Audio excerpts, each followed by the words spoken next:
जय माता दी बच्चों। आप देख रहे हैं master education with Archana channel, जहां आपको यूजी पीजी का सिलेबस पढ़ने को मिलेगा और भी बहुत सारी जानकारियां मिलेंगी।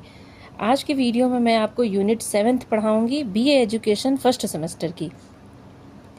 यूनिट 7th में हायर एजुकेशन के बारे में बात की गई, जो कि आप ग्रहण कर रहे हैं।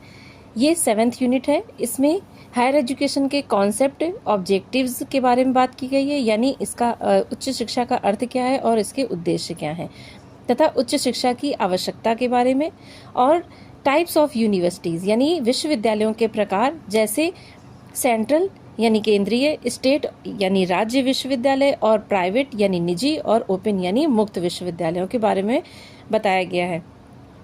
साथ ही present scenario of higher education in India यानी भारत में उच्च शिक्षा का जो वर्तमान परिदृश्य है उसके बारे में। तो पहला पॉइंट है हायर एजुकेशन यानी उच्च शिक्षा है क्या। उच्च शिक्षा का अर्थ है ऐसी शिक्षा जो सामान्य शिक्षा से ऊंचे स्तर की हो। उच्च शिक्षा को विश्वविद्यालय शिक्षा भी कहा जाता है। शैक्षिक संरचना और शैक्षिक पिरामिड में उच्च शिक्षा का स्तर सबसे ऊंचा होता है। उच्च शिक्षा विश्वविद्यालय शिक्षा होती है, अर्थात यह स्कूली शिक्षा से ऊपर की शिक्षा है। कक्षा 12 के बाद जो शिक्षा ग्रहण की जाती है उसे उच्च शिक्षा कहते हैं। यानी आप जो प्री प्राइमरी, प्राइमरी और सेकेंडरी एजुकेशन ग्रहण करते हैं, यानी कक्षा नर्सरी से लेकर के 12 तक की जो शिक्षा ग्रहण की, उसके बाद की जो भी शिक्षा होती है वो उच्च शिक्षा होती है। उसमें आप चाहे बीए करिए, एमए करिए, बीएससी करिए, एमएससी करिए, या बीबीए, एमबीए, ये सारी ही चीज़ें हायर एजुकेशन होती हैं। उच्च शिक्षा के उद्देश्य। भारत सरकार ने नवंबर 1948 में डॉक्टर राधाकृष्णन की अध्यक्षता में एक आयोग बनाया गया था 1948 में, जिसे विश्वविद्यालय शिक्षा आयोग कहा जाता है। तो इस आयोग की नियुक्ति की गई, जिसने उच्च शिक्षा के लिए महत्वपूर्ण कार्य किया तथा उच्च शिक्षा के निम्नलिखित उद्देश्य बताए। जैसे ऐसे व्यक्तियों का निर्माण करना जो शारीरिक दृष्टि से स्वस्थ एवं मानसिक दृष्टि से प्रबुद्ध हों। ऐसे व्यक्तियों का निर्माण करना जो राजनीतिक, प्रशासन, व्यवसाय, उद्योग और वाणिज्य के क्षेत्र में नेतृत्व कर सकें। यानी ऐसे बच्चों का निर्माण करना जो शारीरिक दृष्टि से तो स्वस्थ हों ही तथा मानसिक दृष्टि से भी प्रबुद्ध हों, यानी इस हायर एजुकेशन ग्रहण करने लायक हों और साथ ही राष्ट्रीय विकास में भी सहयोग दे सकें। विद्यार्थियों का चरित्र निर्माण करना तथा ऐसे व्यक्तियों का निर्माण करना जो दूरदर्शी, बुद्धिमान और बौद्धिक दृष्टि से श्रेष्ठ हों और समाज सुधार के कार्यों में भी सहयोग दे सकें। यानी उनमें इतनी समझ हो कि वे जो भी कर रहे हैं वो समाज के लिए, राष्ट्र के लिए भी सहयोग करने लायक हो सकें। तथा ऐसे नवयुवकों का निर्माण करना जो अपनी सांस्कृतिक विरासत का संरक्षण करें और उसमें योगदान दें।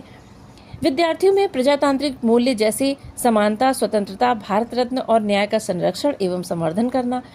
विद्यार्थियों में राष्ट्रीय अनुशासन की भावना का विकास करना। विद्यार्थियों में विश्व बंधुत्व और अंतर्राष्ट्रीय सद्भाव का विकास करना।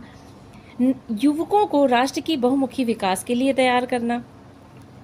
साथ ही विभिन्न राष्ट्रीय क्षेत्र के लिए विशेषज्ञ जैसे प्रशासक, संगठनकर्ता, डॉक्टर, वकील, वैज्ञानिक, इंजीनियर, टेक्नीशियन आदि का निर्माण करना। यानी हायर एजुकेशन बच्चों को देना जिससे कि ऐसे बच्चों का निर्माण हो, ऐसे नवयुवकों का निर्माण हो।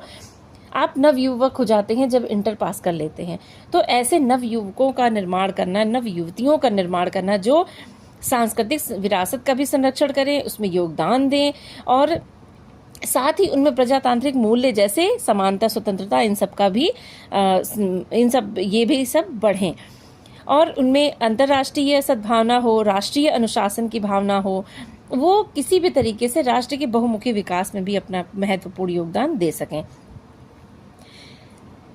विश्वविद्यालयों के प्रकार, यानी विश्वविद्यालय कितने प्रकार के होते हैं। विश्वविद्यालयों के 4 प्रकार है। पहला है केंद्रीय विश्वविद्यालय यानी सेंट्रल यूनिवर्सिटीज। दूसरा है राज्य विश्वविद्यालय यानी स्टेट यूनिवर्सिटीज।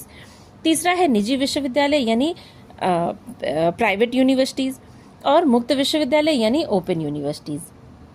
केंद्रीय विश्वविद्यालय क्या होते हैं। केंद्रीय विश्वविद्यालय संसद के एक अधिनियम द्वारा स्थापित किए जाते हैं।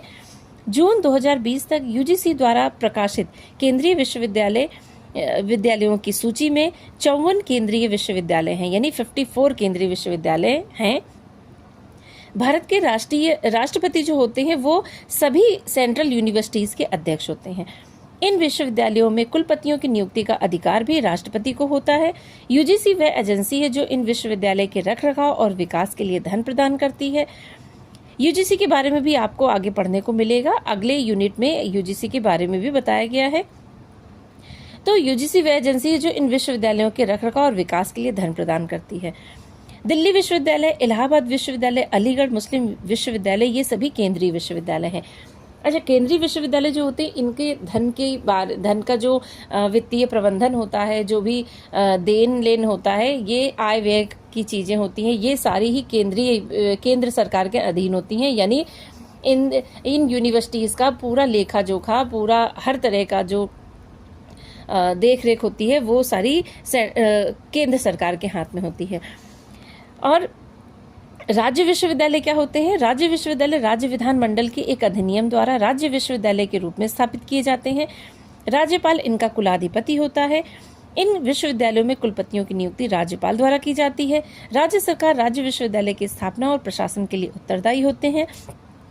जून 2020 तक यूजीसी ने 411 राज्य विश्वविद्यालयों की सूची बनाई।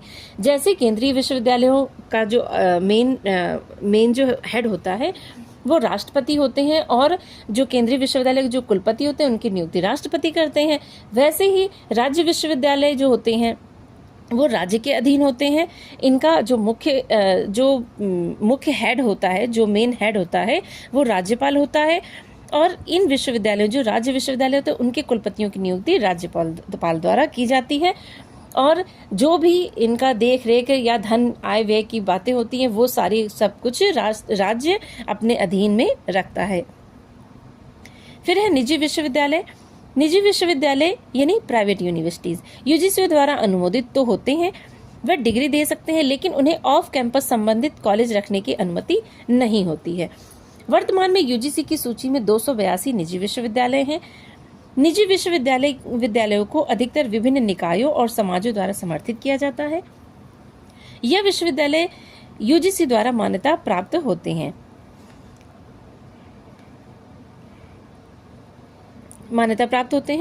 मुक्त विश्वविद्यालय, इसके बाद है मुक्त विश्वविद्यालय, यानी जो ओपन यूनिवर्सिटीज होती हैं। ये क्या होती हैं? जैसे इनमें दूरस्थ शिक्षा के माध्यम से ऑफलाइन या ऑनलाइन दोनों ही तरीके से शिक्षा ग्रहण की जा सकती है। इसमें औपचारिक शिक्षा का अभाव होता है, यानी टीचर आमने सामने नहीं होते हैं, टीचर और छात्र आमने सामने नहीं होते हैं। यह विश्वविद्यालय दूरस्थ शिक्षा का मुख्य केंद्र होते हैं। भारत में पहला मुक्त विश्वविद्यालय 1982 में स्थापित किया गया था। इसके बाद 1985 में इग्नू की स्थापना की गई, यानी इंदिरा गांधी राष्ट्रीय मुक्त विश्वविद्यालय, Indira Gandhi national open university. इसकी स्थापना 1985 में की गई थी, और यह भारत में जाना जाने वाला बहुत ही प्रमुख मुख्य विश्वविद्यालय है, मुक्त विश्वविद्यालय है।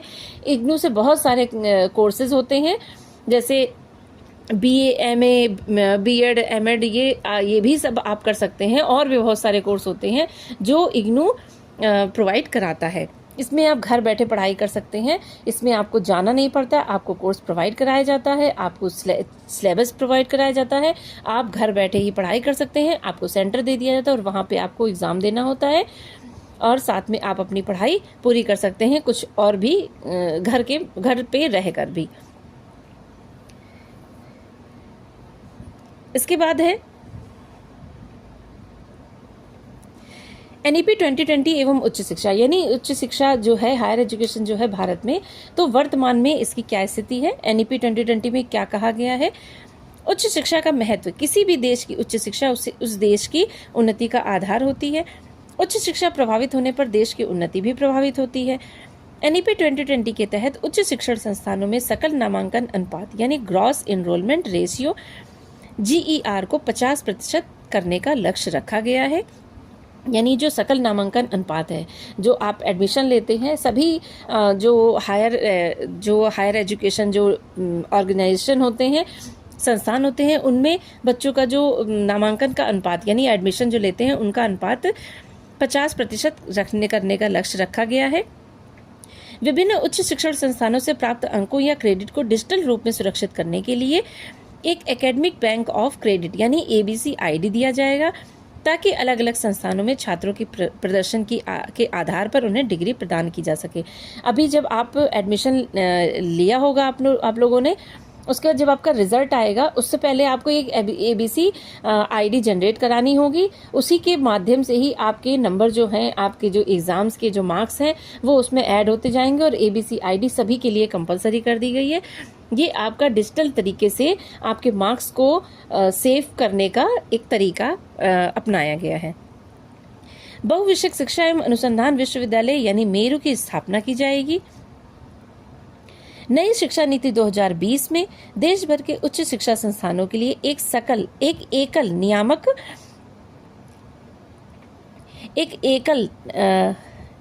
एकल नियामक अर्थात भारतीय उच्च शिक्षा परिषद higher education commission of India HECI की स्थापना की गई है। इसको आप नोट डाउन कर लीजिएगा, ये बहुत इंपॉर्टेंट पॉइंट है।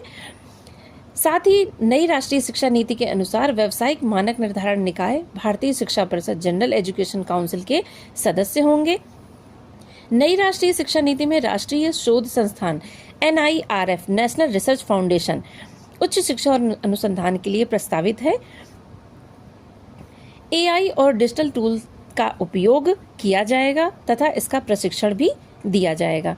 तो ये सब चीज़ें जो हैं वो NEP 2020 में हायर एजुकेशन के बारे में बहुत ही इम्पोर्टेंट बताई गई हैं। इन्हें आप अच्छे से पढ़ लीजिए। कैसा लगा आपको वीडियो? आशा करती हूँ आपको ये वीडियो पसंद आया होगा। अगर वीडियो पसंद आया तो please like, subscribe and share ज़रूर करिएगा। मिलते हैं अगले वीडियो में यूनिट 8 के साथ। जय माता दी।